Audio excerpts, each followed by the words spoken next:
Quero convidar você a estar lendo um texto bíblico muito interessante, muito poderoso, que encontra-se no primeiro livro de Crônicas, capítulo 4, versículo de número 10 e o versículo de número 9. Primeiro Crônicas, capítulo 4, versículos 9 e 10, o 9 diz assim: E foi Jabes mais ilustre do que os seus irmãos, e a sua mãe chamou seu nome Jabes, dizendo: porquanto com dores odeia a luz. Versículo 10 diz: porque Jabes invocou o nome do Deus de Israel, dizendo: se me abençoares muitíssimo, e os meus termos amplificares ou ampliares, e a tua mão for comigo, e fizeres que do mal não seja aflito, ou não seja atingido, e aqui há um ponto de exclamação e 3 pontinhos, que quer dizer reticências. Então a Bíblia diz: e Deus lhe concedeu o que lhe tinha pedido. Pai, em nome de Jesus, eu quero agradecer ao Senhor pelo privilégio de estarmos neste culto, nesta ministração, nesta plataforma, chegando a muitas casas, muitos lares, muitos corações, que através desta palavra nessa noite, vidas sejam alcançadas e transformadas pelo poder da tua palavra. Eu peço que o Senhor venha trazer uma atmosfera de avivamento nas casas onde esta imagem e este áudio estão chegando, em nome de Jesus. Amém. Queridos, Abraham Lincoln, que foi um dos presidentes dos Estados Unidos da América, ele disse que a maior habilidade de um líder é desenvolver habilidades extraordinárias em pessoas comuns. Então, a maior capacidade de um líder, a maior habilidade de um líder, é quando ele consegue desenvolver habilidades extraordinárias em pessoas comuns, em pessoas normais. Ou seja, alguém que consegue levar o outro a subir de nível, alguém que consegue levar o outro a uma plataforma mais alta. Eu entendo que foi mais ou menos o que aconteceu com a liderança de Davi, quando ele pegou 400 homens, em que a Bíblia os denomina de homens amargurados, desgostosos de espíritos e endividados. E Davi os transformou em 400 guerreiros. Isso também aconteceu com Barnabé, que pegou um jovem em conflito existencial, chamado João Marcos, e o transformou em alguém muito útil para o Evangelho. Não só para o ministério de Paulo, como o próprio Senhor Jesus, que também pegou 11 homens normais, ordinários, e os transformou em 11 homens extraordinários, homens que abalaram o mundo através de suas vidas. Então, este é o propósito da minha palavra nessa noite, é fazer de você alguém que tenha uma vida extraordinária, é levar você ao próximo nível, o nível em que Deus criou você para viver, criou você para estar. E para isso nós tomamos aqui emprestado a pessoa de Jabes. Mas você pode estar pensando: pastor, o que é algo extraordinário? É algo que sai do ordinário, algo que sai do comum, do raso, do padrão. É algo que é alguém que realiza coisas inéditas, alguém que seja imprevisível. Então, primeira coisa que eu quero que você entenda, que você não é uma máquina, você não é um autômato, você não é um ser desprovido de inteligência ou de emoção.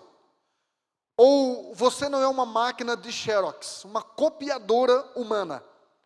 Você é alguém que foi criado por Deus para criar, para ousar, para atingir níveis mais altos. Você foi criado por Deus não como uma pessoa que faz parte de uma série. Alguém que foi criado em uma produção onde todos são iguais. Não, você é um ser especial para Deus, com uma identidade especial. Você é alguém único. Quando Deus fala acerca de Jó para Satanás, no capítulo 1, versículo 8, a Bíblia diz que não havia ninguém na terra igual ao Jó, semelhante ao Jó. E eu entendo que nós precisamos ser os Jós da nossa geração, do nosso tempo, desse momento. Alguém que foi criado para ser extraordinário, alguém que foi criado para ser diferente, alguém que foi criado por Deus com uma identidade pessoal e com uma capacidade descomunal, como diz a gíria aí fora, dentre os jovens, alguém que seja desumano, alguém que seja extraordinário. Então, a Bíblia diz em Atos dos Apóstolos, capítulo 19, versículo de número 11, e Deus pelas mãos de Paulo fazia maravilhas, ou seja, milagres extraordinários. O que Deus fazia através de Paulo era algo que saía fora do ordinário, fora do padrão, fora do comum. Eu gostaria que lá onde você está, na sua casa, aí, você que está me assistindo, batesse no seu peito e dissesse: eu sou alguém que nasceu para ser extraordinário, para fazer o que ninguém fez, chegar onde ninguém chegou.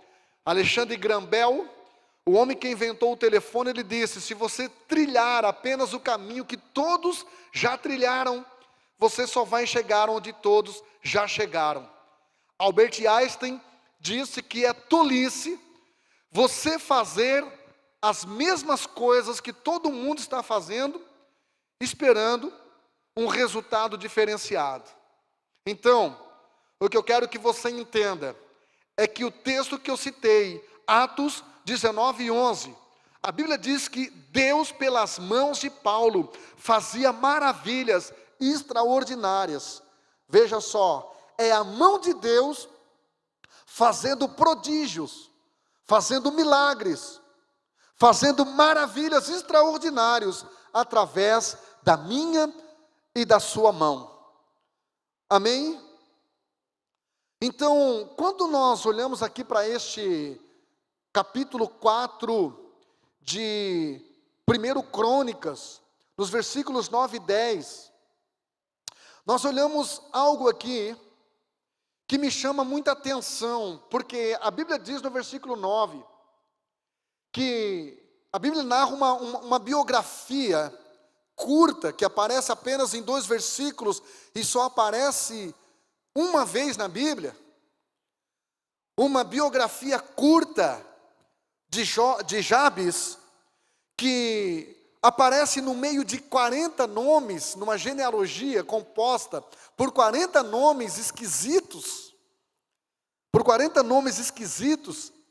e a Bíblia então no meio desses 40 nomes esquisitos, no versículos 9 e 10, se destaca, salta das páginas das Escrituras, uma biografia extraordinária dessa pessoa chamado Jabes. Então, o versículo 9 diz que, e foi Jabes mais ilustre que seus irmãos. O que é ilustre, pastor? No dicionário da língua portuguesa, ilustre é aquele que brilha. Na língua portuguesa, ilustre é aquele que tem um brilho, algo que destaca. Então, na versão do Talmud, diz que Jabes foi mais sábio do que os seus irmãos. Se você quer brilhar, se você quer se destacar, se você quer ser alguém no mundo dos normais que faça diferença, então seja sábio, haja com sabedoria, Seja ilustre. Seja ilustre. Augusto Cury disse que uma pessoa grande, uma pessoa extraordinária, é aquele que se faz pequeno para tornar os pequenos grandes. E eu louvo a Deus por essas palavras. Então no versículo 9, diz que a sua mãe chamou o seu nome Jabes. Naquela época, o nome das pessoas eram colocadas de forma profética ou circunstancial. Como essa mulher, ela sentiu dores, muita dor, na hora do nascimento de Jabes, ela colocou o seu nome de dor, porque o nome Jabes, no original hebraico, quer dizer dor. E eu vejo nesse nome um estigma que Jabes teve que trazer durante toda a sua vida. Durante toda a sua vida. Então, queridos, quem iria querer pegar a dor e colocar no seu colo quando ele era criança? Lá no colégio, quem gostaria de escalar a dor para o seu time de futebol? Quando Jabes cresce, qual é a mulher, qual é a menina que gostaria de namorar ou de casar com a dor? Qual é o empresário, qual é o empreendedor, qual é o patrão que gostaria de inserir Jabes no seu ciclo de profissão, no seu ciclo de empregados? Então Jabes teve que carregar esse estigma. E aí, sabe o que aconteceu com Jabes? Ele se tornou um superador. Você sabe o que é um superador? Alguém que supera a dor. Jabes venceu esse estigma. E ele foi mais ilustre do que os seus irmãos. Eu escrevi aqui o seguinte: sabe o que faz um superador? Superador. O que você não supera, te vitupera. O que você não vence, te torna uma vítima. O que você não desvencilha na sua vida, se torna uma algema invisível que te trava. Então no versículo 10, a Bíblia mostra que este homem extraordinário, chamado Jabes, fez uma oração extraordinária. Porque pessoas extraordinárias, tudo aquilo que elas fazem, fazem bem feito. Pessoas extraordinárias não deixam nada pela metade. Pessoas extraordinárias não são travadas e nem empolgadas por circunstâncias. Pessoas extraordinárias, elas vencem todas as batalhas. Elas vencem todos os desafios. Então a Bíblia diz no versículo 10 que Jabes invocou o Deus de Israel. Sabe o que o irmão de Jesus falou? Tiago, no capítulo 2, versículo 4, ele disse: nada tendes, porque vocês não pedem. Então, uns pedem, outros pedem, mas não pedem com fé. Outros pedem, mas pedem para si mesmo. Tiago disse: vocês pedem e não recebem, porque vocês pedem para gastar com vocês mesmos. Vocês pedem por interesse pessoal. Querido, quer dar a Deus uma razão, um motivo, para Deus investir na sua vida, para Deus te abençoar? Faça com que essa bênção, esse investimento, isso que Deus vai colocar sobre a sua vida, abençoe outras pessoas, abençoe outras vidas. Deus não dá nada para massagear o nosso ego. Deus não dá nada para nos piorar. Então, Jabes, ele orou a Deus. Jabes, ele pediu com fé. Jesus disse em Mateus 7,7: pedi e dar-se-vos-á. Então uns pedem achando que merecem receber. Acham que Deus vai ter que dar porque elas merecem, porque elas estão na igreja, porque elas têm uma performance religiosa. Outros deixam de pedir porque acham que Deus não vai dar, porque não merece. Querido, quem pede para Deus achando que merece, não se conhece. E quem deixa de pedir, achando que Deus não vai dar porque não merece, não conhece a Deus. Mas uma pessoa que se conhece e conhece a Deus, ela pede porque ela sabe que Deus vai dar. Que foi o que Jesus falou em Mateus 7,7. Então, alguns pedem, mas ficam esperando de braços cruzados, esperando dentro de suas casas, esperando sentadas no sofá. Agora, sabe o que Davi falou e me ensina no Salmo de número 27, versículo 4? Davi disse: uma coisa eu pedi ao Senhor, mas eu buscarei. Uma coisa eu pedi ao Senhor, mas a buscarei. Deus, eu quero ser rico para abençoar muitas vidas, e trabalhei. Deus, eu quero ser sábio para ensinar muitas vidas, e estudei. Então peça e busque. Eu acredito que foi isso que Jabes fez. E nesta oração de Jabes, meu fotógrafo, nessa oração de Jabes, há uma reticência, há aqui 3 pontinhos. Você sabe o que isso significa na língua portuguesa? 3 ou mais pontinhos, significa que não tem um ponto final, significa que não tem um ponto de exclamação, significa que a sua oração continuou.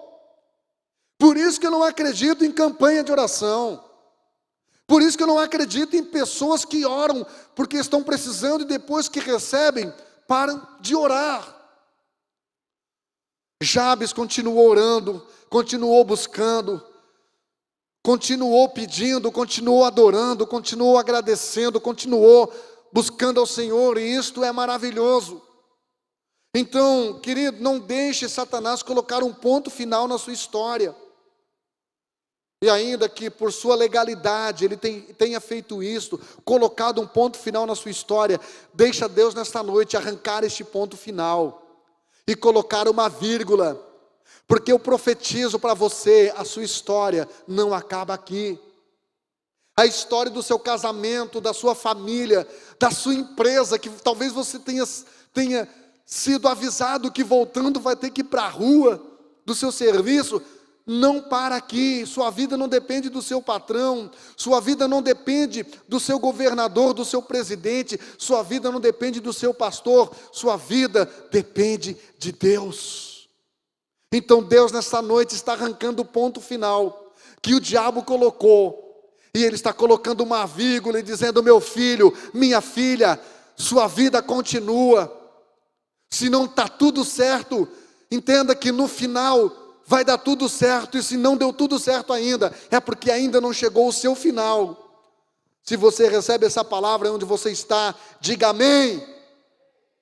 Aleluia.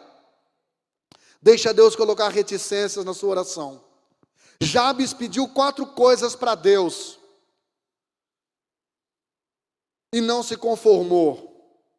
Primeira coisa que você precisa entender: pessoas extraordinárias visam bênçãos abundantes, que foi o que Jó pediu no versículo 10. Se me abençoares, muitíssimo. Se fosse o Chaves aqui, diria que se me abençoares, muitíssimo.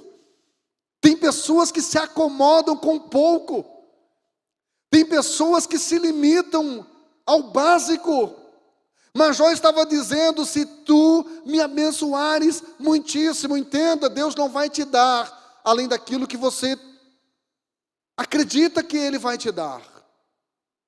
Então acredite que Deus vai te dar muitíssimo, muitíssimo, uma bênção muitíssima, que foi o que Jabes descreve aqui: se me abençoares, muitíssimo. A Bíblia fala de bênçãos abundantes, Salmo de número 132, versículo 15, está escrito: o abençoarei abundantemente. O nosso Deus não é um Deus de escassez, não para sempre. Pode até ser que Ele permita a escassez por um momento, pode até ser que Ele permite a limitação por um momento para provar o nosso coração e nos tornar humildes depois que vir a abundância. Mas a promessa de Deus aqui, segundo o Salmo de número 132, versículo 15, é uma bênção abundante. E eu recebo este salmo para a minha vida. Eu espero que onde você está, você também receba esse salmo para a sua vida. Então não aceite nada menos do que tudo aquilo que Deus projetou para a sua vida. É isso que Jabes está me ensinando. Deus faz coisas grandes. Livro de Jó, capítulo 9, versículo 10. Deus faz coisas grandes e maravilhosas. E os seus milagres não têm fim. Com que palavra você vai ficar? A quem você vai dar ouvido? Quem você ouve? Quem você ouve determina o nível do seu sucesso. A Bíblia está dizendo aqui, eu vou repetir para você o que Jó falou. Deus faz coisas grandes e maravilhosas, e os seus milagres não têm fim. Então, uma pessoa extraordinária, ela é feliz e satisfeita com as coisas pequenas, mas ela deseja coisas grandes. Pastor, mas a Bíblia diz, não ambicionei coisas grandes. Por isso que eu não disse ambição, eu estou falando de desejo. Desejo. Porque o ambicioso, quando ele é abençoado, ele usa só para ele. Mas aquele que deseja, quando ele é abençoado e ele é justo, ele reparte com os outros a sua vitória. Louvado seja o nome do Senhor. Pessoas extraordinárias são visionárias. Versículo 10 diz, se os meus termos amplificares. Sabe o que a Bíblia está dizendo aqui? Para você entender a oração de Jabes aqui, você precisa entender o contexto histórico da época. Na época de Jabes, a história israelita incluía a conquista de Canaã por Josué. E a repartição da terra prometida era em extensas áreas de terra para cada tribo. Quando Jabes clamou a Deus, alarga as minhas fronteiras, ele observou o seu contexto e concluiu, eu não nasci para ter limitação geográfica. Eu não nasci para ter limitação geográfica. Onde você está me assistindo por esse vídeo, eu gostaria que você repetisse essa palavra. Eu não nasci para ter limitação geográfica. Se você estiver do lado, perto, próximo de alguém, diga para alguém aí, você não nasceu para ter limitação geográfica. Nem Deus, na sua evangelização, na sua obra de evangelismo, projetou limitação geográfica. Jesus disse, vocês vão ser minhas testemunhas em Jerusalém, Judéia, Samaria e confins da terra. Eu louvo a Deus porque antigamente, para a sua mensagem alcançar pessoas, você tinha que gravar um DVD, você tinha que gravar um CD, e você tinha que levar em mãos, alguém tinha que levar em mãos para as outras cidades, para os outros estados, para as outras nações. Mas hoje a internet viabilizou o fim da fronteira geográfica. E hoje, neste momento, pessoas em muitas nações e muitos lugares podem estar me ouvindo nesta palavra. Então eu quero profetizar para a sua vida que me assiste, que me ouve. Não aceite limitação geográfica, porque Deus criou você para ir além. Então, Deus está falando aqui de amplificação de fronteiras.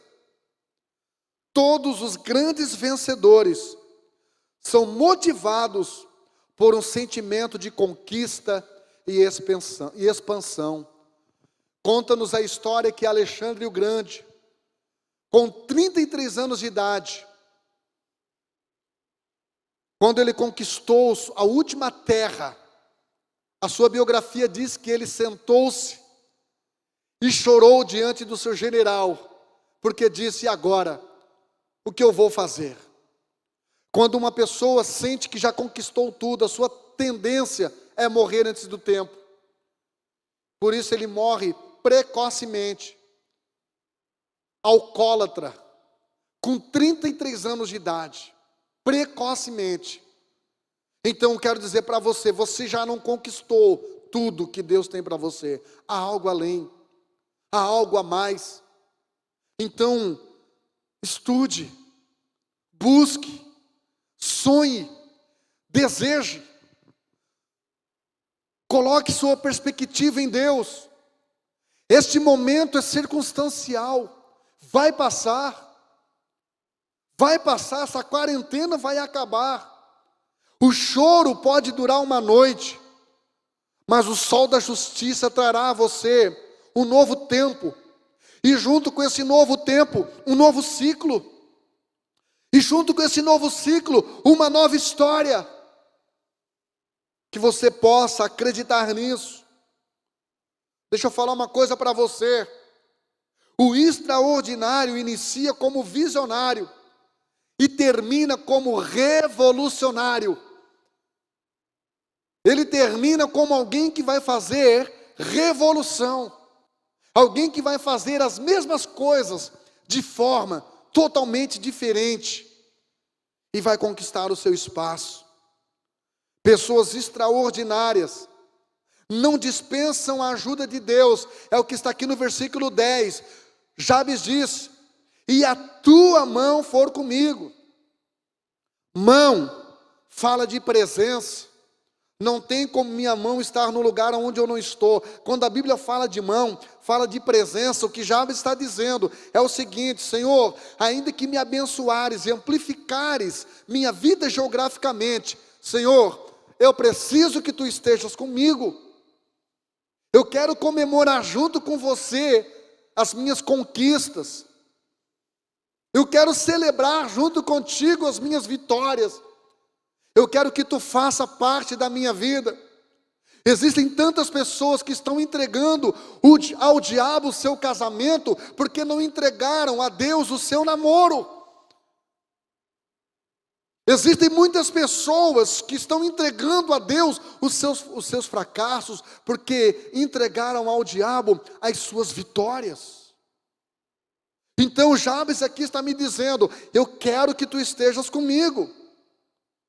Eu quero que você esteja comigo.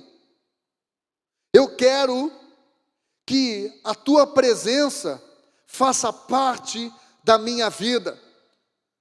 Mais ou menos aquilo que Moisés falou no capítulo 33, versículo 15, do livro de Êxodo, que diz: então disse Moisés, se a tua presença não for comigo, não nos faça subir deste lugar. Moisés estava dizendo: eu não quero o pastor comigo, eu não quero só o sacerdote comigo, eu não quero um anjo do céu forte e poderoso comigo.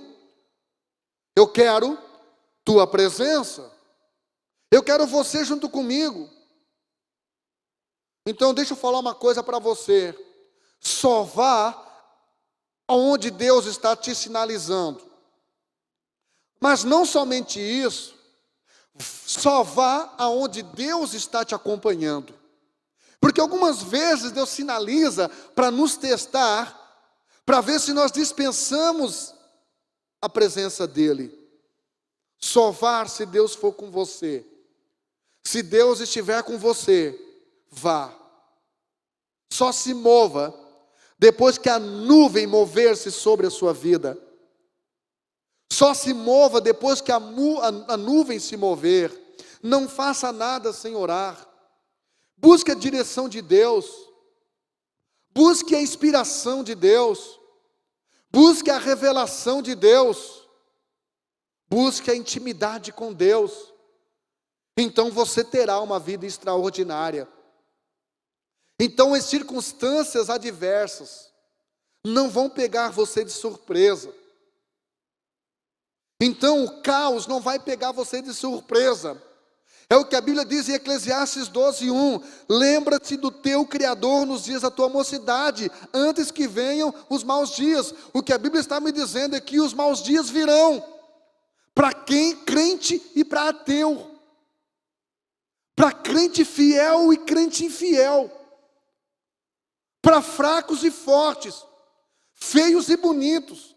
Ricos e pobres. Os dias maus virão. Mas se você estava no altar de Deus, os maus dias não vão travar você. Os maus dias não vão acabar com os teus sonhos. Pelo contrário, os maus dias vão levar você a fazer a coisa certa, de maneira certa, dependendo do Deus certo. Louvado seja o nome do Senhor. Aleluia. Glória seja dada ao nome de Jesus. Eu tenho dito que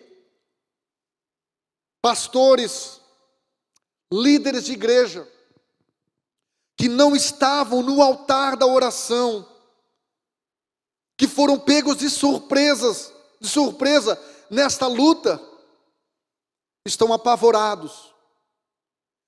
Muitos pastores fecharão o seu templo, fecharão a sua igreja, porque foram pegos de surpresa por este caos, por esta calamidade, por esta pandemia.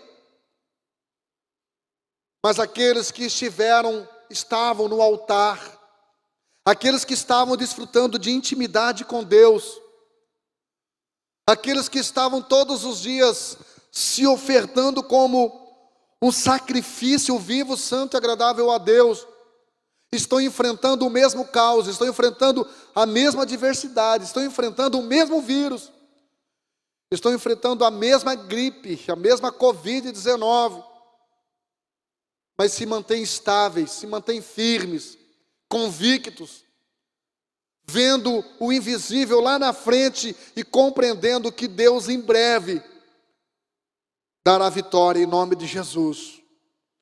Em nome de Jesus. Atos capítulo 11, versículo 21 está escrito: e a mão do Senhor era com eles, e grande número creu e se converteu ao Senhor. Um lugar onde a mão de Deus está presente, onde a presença de Deus é respeitada. Um lugar onde é criado um ambiente de louvor e adoração exclusivo ao Senhor.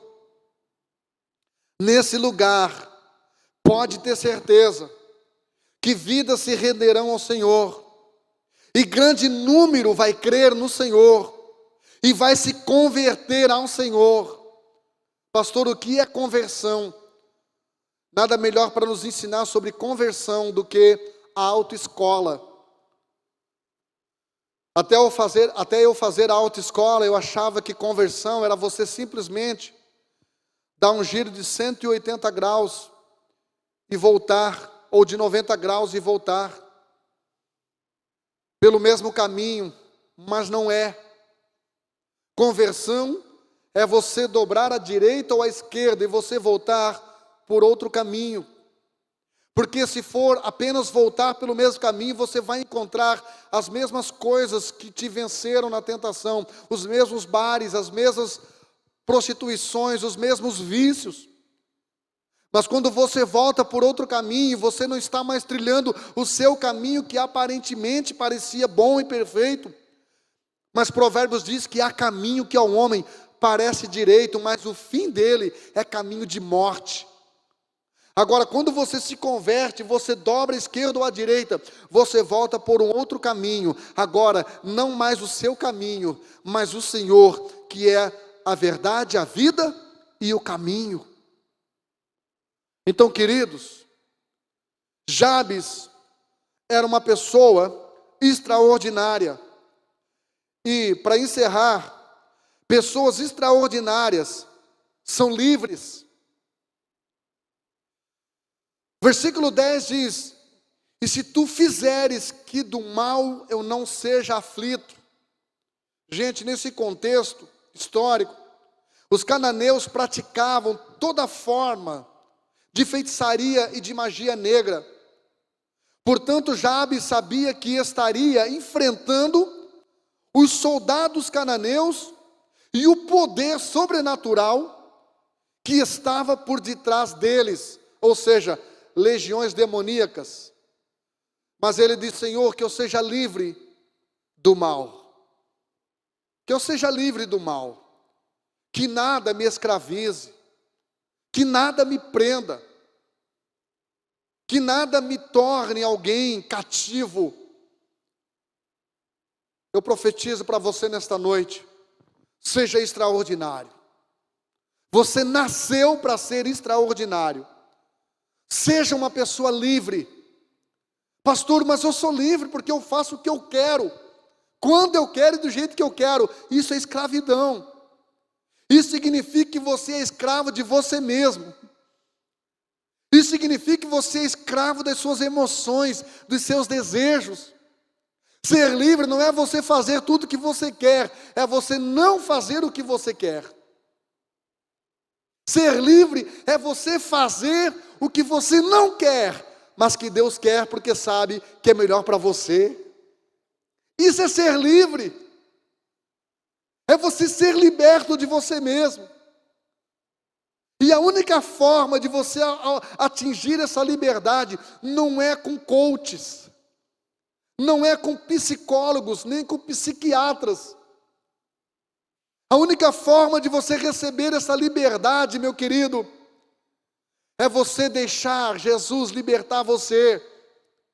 E Ele liberta você através da verdade. João 8,32. A Bíblia não diz que Jesus falou isso para os ímpios. A Bíblia diz: e Jesus falou isso aos judeus que criam nele: conhecereis a verdade, e a verdade vos libertará. Eu nunca tive que libertar tanto crente como nesses dias. Eu nunca pastoreei tantos pastores. Eu nunca tive que gastar tanto tempo e energia para libertar os mesmos demônios dos mesmos crentes. Jesus disse: conhecereis a verdade vos libertará. O que vai libertar você não é você frequentar uma igreja e nem andar com a Bíblia debaixo do braço e nem ter Bíblia de estudo. É o estudo da Bíblia. É a prática dessa palavra. Conhecereis a verdade e a verdade vos libertará. E não é só buscar a Bíblia para ter conhecimento, porque Jesus disse em João 8,36: se o Filho vos libertar, verdadeiramente sereis livres. Você tem que ter Jesus na sua vida. Você tem que ter Jesus na sua vida. Porque quando você tem Jesus na sua vida, você rompe a barreira da ignorância e você passa a depender de um Deus vivo que te ama e que quer o melhor para você e que quer levar você para o nível de uma vida extraordinária. Louvado seja o nome de Jesus. Então, querido, pessoas extraordinárias recebem resposta de Deus. Pessoas extraordinárias não ficam sem resposta. É bem verdade que Deus tem 3 tipos de resposta: o sim, o não, e na Bíblia há 8.226 versículos contendo a palavra não. No Decálogo há 7 mandamentos contendo a palavra não. E a terceira forma de Deus responder você é através do silêncio, que é aquele momento em que Deus não quer te falar para não estragar a surpresa. Ele fez isso com Jó, no capítulo 10, versículo 4. Ele fez isso com Jesus, quando Jesus estava na cruz. E Jesus perguntou para Deus: Eli, Eli, Deus meu, por que tu me desamparou? Ele não respondeu nada, porque não queria estragar a surpresa. Deus sabia, embora deixando Jesus em silêncio, embora deixando Jó em silêncio, embora deixando eu e você no silêncio, Deus já sabe do final da história, se nós continuarmos com Ele. Ele já sabe do final da história. Então, a Bíblia diz: e Deus lhe concedeu o que tinha pedido. Eu profetizo essa palavra para a sua vida. Deus vai conceder aquilo que você está orando. Não desista, não se emocione. Nós estamos com a casa de oração já faz 2 anos. Eu não venho aqui das 6h30 às 7h30 orar, sentindo emoção e grande vontade e prazer em estar aqui. Eu venho porque eu não sei uma outra forma de estar no centro da vontade de Deus, se não estar queimando a minha vontade no altar, para que Deus faça na minha vida a vontade dEle. Salmo de número 34, versículo 4, está escrito: busquei ao Senhor, e Ele me respondeu, livrou-me de todos os meus medos. Davi estava dizendo: eu não sou o super crente, o Iron Man, o homem de ferro, não, eu tenho medo. Como qualquer pessoa, como qualquer mortal, eu tenho medo. Se ele vivesse nos nossos dias, ele diria: eu ando de luva, eu ando de máscara, eu uso álcool em gel porque eu tenho medo. Mas eu busquei ao Senhor. Olha o que ele diz: eu busquei ao Senhor e Ele me respondeu, e Ele me livrou de todos os meus medos. Aleluia. Você está com medo? Busque o Senhor. O medo é um mecanismo de inteligência do sábio, que leva a ele, que leva o sábio a buscar a ajuda de alguém mais forte, a buscar inteligência, um conselho de alguém mais sábio. A palavra oração, na etimologia é parakteon, que quer dizer pedir a ajuda de alguém. Você está com medo? Bem-vindo ao time. Eu também estou. Eu também tenho medo. Só que eu uso esse medo para me aproximar de quem é mais forte do que eu, de quem é mais sábio do que eu, de quem é mais poderoso do que eu, e o nome dele é Jesus. É Jesus, e por isso eu oro, porque eu reconheço as minhas fraquezas. Uma vida extraordinária não permite o medo medir Deus. Quando você sente medo, uma vida extraordinária não vai permitir você transformar Deus no tamanho do seu medo. Você vai entender que Deus é maior do que o seu medo. E para encerrar, Paulo escreveu à igreja de Éfeso, no capítulo 3, versículo 20, ora, aquele que é poderoso para fazer tudo, muito mais abundantemente, além daquilo que pedimos ou pensamos, segundo o poder que em nós opera. Sabe o que eu aprendo com isso? Eu sou a resposta de Deus para a vida de muitas pessoas. O meu recurso é a resposta de Deus para a vida de pessoas que não têm recurso. A minha palavra é uma resposta de Deus para a vida de pessoas desesperadas. Sabe o que eu aprendo com isso? Que Deus, Ele pode fazer infinitamente mais do que aquilo que pedimos e pensamos, por meio do seu poder que em nós opera. Então, o que Paulo está dizendo aqui para os cristãos da igreja de Éfeso é que Deus irá fazer através de mim e de você. Só que Deus não usa Zé Ruela. Deus não usa crente meia boca, crente meia pataca, crente Nutella. Quem vai fazer parte do exército de Deus são crentes reconfigurados nele, reposicionados na palavra e realinhados com o Espírito Santo. Então Deus irá fazer em nós, e depois de fazer em nós, irá fazer através de nós. Amém? Fique com essa palavra. Uma vida extraordinária. Você nasceu para ter uma vida extraordinária.